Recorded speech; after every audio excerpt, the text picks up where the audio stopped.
पश्चिम बंगाल से एक शॉकिंग खबर निकल के आ रही है। 3 दिन दिल्ली की सत्ता को दहलाने वाली ममता बनर्जी लौटती है पश्चिम बंगाल और ऐसा लगा कि अब जाकर वो शांत हो जाएंगी, क्योंकि सुप्रीम कोर्ट के अंदर समझिए कि एक राहत भरी खबर उनके लिए थी, क्योंकि वो केस खुद लड़ी थी। लेकिन वो बंगाल पहुंची और बंगाल पहुंचते ही फिर दिल्ली को झटका देने का काम किया और सदन के अंदर, बंगाल के विधानसभा के अंदर ज्ञानेश कुमार को आउट कर दिया, एसआईआर को आउट कर दिया, एक प्रस्ताव पास कर दिया कि एसआईआर जो है पश्चिम बंगाल में, ज्ञानेश कुमार की पश्चिम बंगाल में नो एंट्री है। तो ये प्रस्ताव पास जो है पश्चिम बंगाल के सदन में मुख्यमंत्री ममता बनर्जी ने किया। देखिए, फिर दिल्ली से लेकर देश पूरा चौंक जाएगा कि ममता आखिर चाह क्या रही है। देखिए, ये पहली बार नहीं है कि ममता बनर्जी ने सदन के अंदर, विधानसभा के अंदर कोई प्रस्ताव जो है कानून को खारिज करने के लिए किया दिल्ली को। हमने पहले भी देखा है कि ममता बनर्जी ने एक और प्रस्ताव एनआरसी को सदन के अंदर, विधानसभा के अंदर खारिज किया कि पश्चिम बंगाल में एनआरसी नहीं लागू करेंगे। सिर्फ एनआरसी नहीं,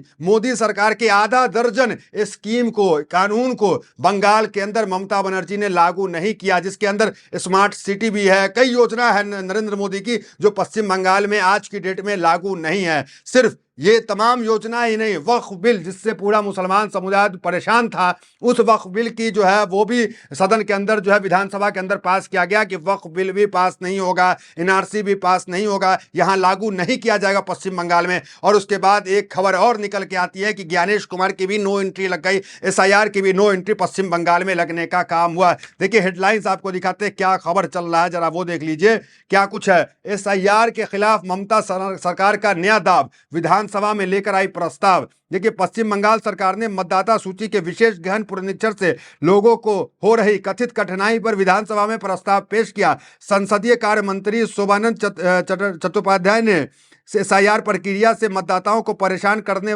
और 107 मौत का दावा किया, साथ ही चुनाव आयोग की आलोचना की। तो कुल मिलाकर बनर्जी ने प्रस्ताव पेश किया, लेकिन सुप्रीम कोर्ट में मामला लंबित होने के कारण चर्चा या पारित नहीं करने की अनुमति नहीं दी गई। कुल मिलाकर क्या हुआ कि ममता जो स्पीकर थे उन्होंने कहा कि क्योंकि ममता बनर्जी मुख्यमंत्री सुप्रीम कोर्ट चली गई थी, इस पे चर्चा अभी नहीं कर सकते हैं। तो चर्चा इस पे अभी नहीं हुई, लेकिन इस एसआईआर को लेकर मुख्यमंत्री ममता बनर्जी ने पास करने की सहमति दे दी। सबसे बड़ी खबर ये है, देखिए हेडलाइंस, मंत्री ने प्रस्ताव पढ़ा जिससे एसआईआर प्रक्रिया पर चर्चा की मांग की गई थी। इस प्रस्ताव का मुख्यमंत्री ममता बनर्जी ने समर्थन किया है। तो मंत्री ने प्रस्ताव पढ़ा, ममता ने समर्थन किया। स्पीकर ने कहा क्योंकि मुख्यमंत्री जो है वो सुप्रीम कोर्ट चली गई है, वहां मामला जो है विचाराधीन है, तो वहां कुछ फैसला आता है, उसके बाद सदन में कोई कार्रवाई होगा, अभी इस पे चर्चा नहीं किया जाएगा। तो स्पीकर ने यह कहा। लेकिन ममता बनर्जी ने, जो बड़ी खबर है, मंत्री ने प्रस्ताव पेश किया, ममता बनर्जी ने स्वीकार किया है प्रस्ताव को। तो ये एक बड़ी खबर है, शॉकिंग खबर कह सकते हैं कि पश्चिम बंगाल के लिए। देखिए, बंगाल सरकार ने एसआईआर के खिलाफ प्रस्ताव पेश किया, मंत्री ने एसआईआर में 107 का मतों का दावा किया, स्पीकर ने सुप्रीम कोर्ट मामले के कारण चर्चा रोकी। तो ये सब हेडलाइन चल रहा है कि चर्चा इसलिए रोक दिया गया क्योंकि ममता बनर्जी सुप्रीम कोर्ट चली गई थी। ममता बनर्जी की याचिका, इसी को नोटिस। तो कुल मिलाकर एक सफलता ममता बनर्जी को तो हालांकि मिला ही सुप्रीम कोर्ट में कि ममता खुद केस लड़ी, कोई सिब्बल और मनु सिंह भी नहीं लड़े, ममता अकेले खड़ी होकर के केस लड़ी। और एक सफलता ये मिली कि चुनाव आयोग को नोटिस भेजने का काम जो है सुप्रीम कोर्ट ने किया। हेडलाइंस देख सकते हैं आप, ममता बनर्जी की याचिका पर ईसी को नोटिस, एसआईआर पर सुप्रीम कोर्ट में ममता बनर्जी बोली लोकतंत्र बचाने की लड़ रही हूं, सीजीआई ने कहा योग्य मतदाता का नाम नहीं हटने देंगे। तो ममता बनर्जी किसी भी हाल में, किसी भी सूरत में पश्चिम बंगाल के अंदर एसआईआर से लोगों को जो परेशानी हो रही है वो जो है उसको लेकर लड़ रही है, दिल्ली तक, दिल्ली से लेकर बंगाल तक लड़ रही है। और सदन में जिस तरह का प्रस्ताव आया, इससे आप कह सकते हैं कि ममता बनर्जी जो है इस एसआईआर की परेशानी को दूर करके ही मानेगी।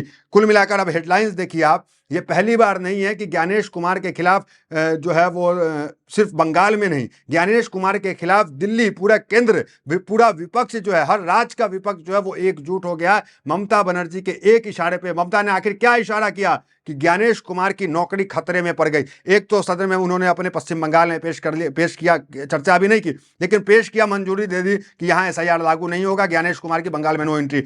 लेकिन पद से हटाने के लिए, नौकरी ज्ञानेश के छीनने के लिए ममता क्या कर रही है, जरा वो हेडलाइंस देखिए। Opposition to take joint call on impeachment motion against CEC Gyanesh Kumar.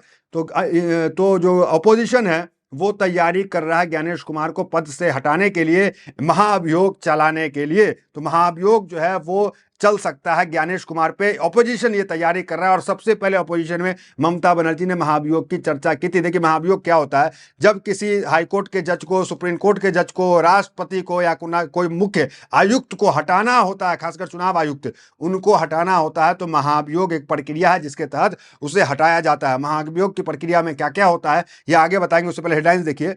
मुख्य चुनाव आयुक्त के खिलाफ महाभियोग की तैयारी में विपक्ष, क्या है सीसी को हटाने की प्रक्रिया। तो ये तमाम हेडलाइन चल रही है। Opposition to take call on impeachment motion against CC Gyanesh Kumar, Congress. तो कुल मिलाकर महाभियोग लाने की तैयारी ममता बनर्जी के ऐलान के बाद विपक्ष करने लग गया है। तो महाभियोग क्या होता है जरा समझ लीजिए। महाभियोग में सबसे पहले क्या होता है कि निचली सदन में एक प्रस्ताव, जो विपक्ष जो है प्रस्ताव रखता है, वहां पे निचली सदन में इसकी चर्चा शुरू कर देता है। फिर उसके बाद जो है लोकसभा, उसके बाद राज्यसभा के बाद जो है स्पीकर के पास सौंपा जाता है रिपोर्ट। स्पीकर एक कमेटी बनाता है विचार विमर्श करने के लिए, वो कमेटी बनती है, कमेटी रिपोर्ट स्पीकर के पास सौंपती है। स्पीकर रिपोर्ट जो है वो जाकर के जो राष्ट्रपति है उनके पास सौंपती है। राष्ट्रपति के हाथ में अंतिम निर्णय होता है कि क्या उसे हटाया जाए या नहीं हटाया जाए। हालांकि प्रक्रिया जटिल जरूर है लेकिन नामुमकिन भी नहीं है। कई बार हमने देखा है महाभियोग, जो अभी भी 2 जज है उनके खिलाफ महाभियोग चल रहा है। एक जज तो है जिनके पास कैश पकड़ाया था बहुत सारा, वो जज पे चल रहा है। एक जो बजरंग दल के कार्यक्रम में चले गए थे और कह रहे थे देश जो है बहुसंख्यक के हिसाब से चलेगा, उन पे भी महाभियोग लाने की तैयारी जो है सदन के अंदर की जा रही है। तो महाभियोग जो है वो ज्ञानेश कुमार को हटाने का एकमात्र रास्ता है। हालांकि कोई राज्य जो है वो बैन लगा दे, कोई राज्य प्रस्ताव पास कर दे, इससे ज्ञानेश की सेहत पे असर नहीं पड़ेगा, क्योंकि नरेंद्र मोदी ने ऐसा कानून 2023 में लाया था। हालांकि कोई मुख्यमंत्री ममता बनर्जी जैसी लेडी हो तो असर पड़ेगा ही, क्योंकि वो तो एंट्री बैन ही कर देती है एक तरह से समझिए तो कुल मिलाकर अगर बात करें तो वो असर नहीं पड़ता है ज्यादा मामलों में। क्यों?